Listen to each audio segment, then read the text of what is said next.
हर हर महादेव, जय माता दी। दोस्तों, आप सभी का मेरे इस यूट्यूब चैनल में हार्दिक स्वागत है।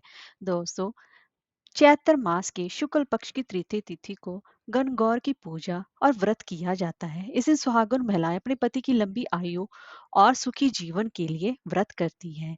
और गणगौर का यह व्रत राजस्थान में विशेष तौर पर किया जाता है। गणगौर का व्रत सुहागन महिलाओं द्वारा अपने पति के लंबी जीवन के लिए, उसके स्वास्थ्य के लिए किया जाता है। यह व्रत कुंवारी कन्या द्वारा मन चाहे वर की प्राप्ति के लिए भी किया जाता है।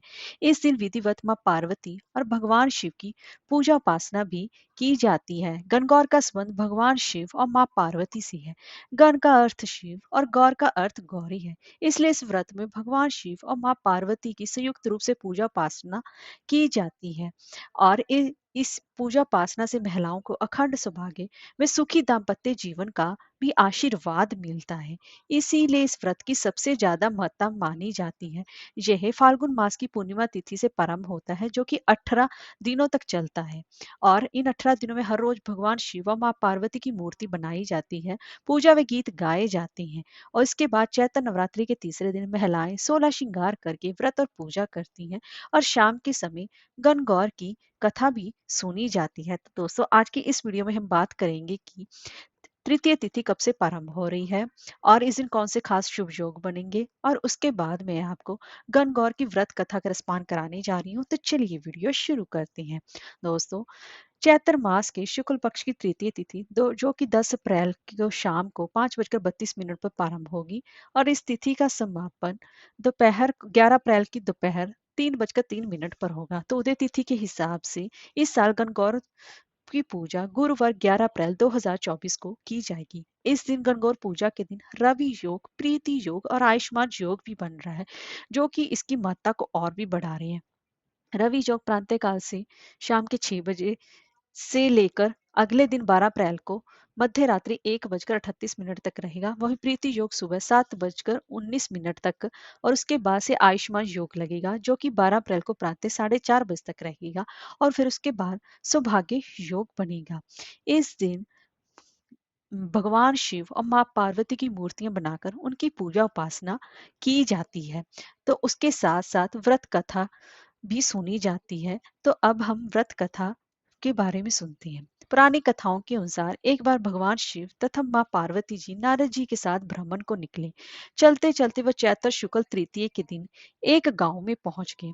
उनके आगमन का समाचार सुनकर गांव की श्रेष्ठ कुलीन स्त्रियां उनके स्वागत के लिए स्वादिष्ट भोजन बनाने लगी।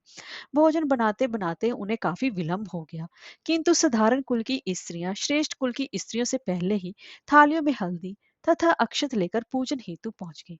पार्वती जी ने उनके पूजा भाव को स्वीकार कर सारा सुहाग रस उन पर छिड़क दिया। वे अटल सुहाग प्राप्ति का वरदान पाकर लौटी।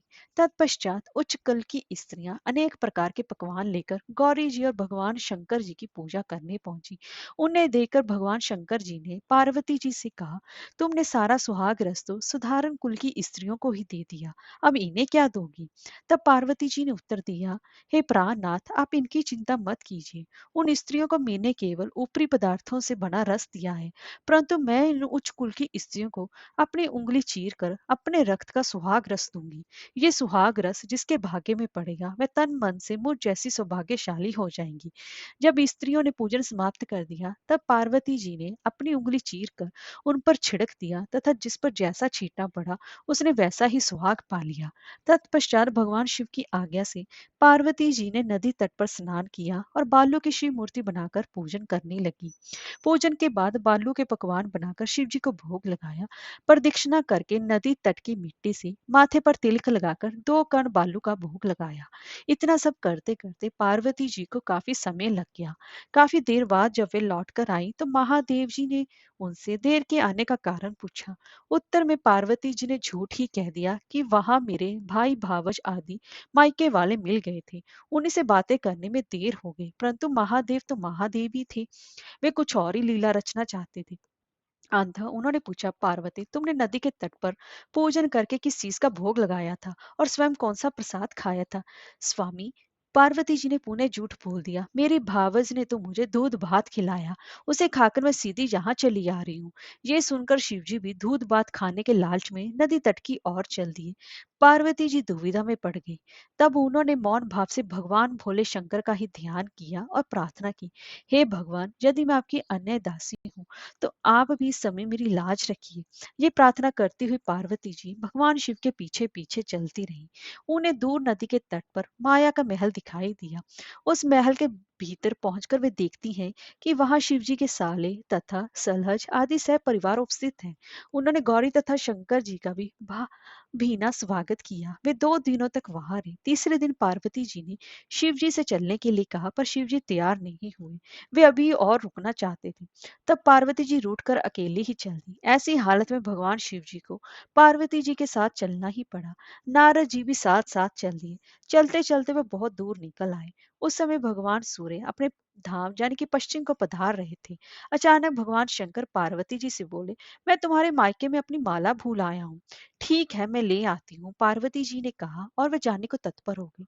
परंतु भगवान ने उन्हें जाने की आज्ञा न दी और इस कार्य के लिए ब्रह्मपुत्र नारद जी को भेज दिया। लेकिन वहां पहुंचने पर नारद जी को कोई भी महल नजर नहीं आया। वहां तो दूर दूर तक जंगल ही जंगल था, जिसमें कि हिंसक पशु विचर रहे थे। नारद जी वहां भटकने लगे और सोचने लगे, कहीं वह किसी गलत स्थान पर तो नहीं आ गए। मगर सहसा ही बिजली चमकी और नारद जी को शिव जी की माला एक पेड़ पर टंगी हुई दिखाई दी। नारद जी ने माला उतार ली और शिव जी के पास पहुंचकर वहां का हाल बताया। शिव जी ने हंसकर कहा, नारद, ये सब पार्वती की ही लीला है। इस पर पार्वती बोली, मैं किस योग्य हूँ? तब नारद जी ने सिर झुकाकर कहा, माता, आप पतिव्रताओं में सर्वश्रेष्ठ हैं। आप सौभाग्यवती समाज में आदि शक्ति हैं। ये सब आपके पतिव्रत का ही प्रभाव है।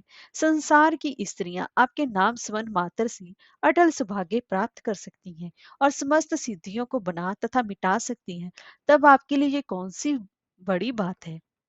नारद जी ने आगे कहा, महामाये गोपनीय पूजन अधिक शक्तिशाली तथा सार्थक होता है। आपकी भावना तथा चमत्कारपूर्ण शक्ति को देखकर मुझे बहुत प्रसन्नता हुई है। मैं आशीर्वाद रूप में कहता हूँ कि जो स्त्रियां इसी तरह गुप्त रूप से पति का पूजन करके मंगल कामना करेंगी, उन्हें महादेव जी की कृपा से दीर्घायु वाले पति का संसर्ग मिलेगा। ऐसी ही इस व्रत की महिमा है। जय माता दी, जय भोलेनाथ।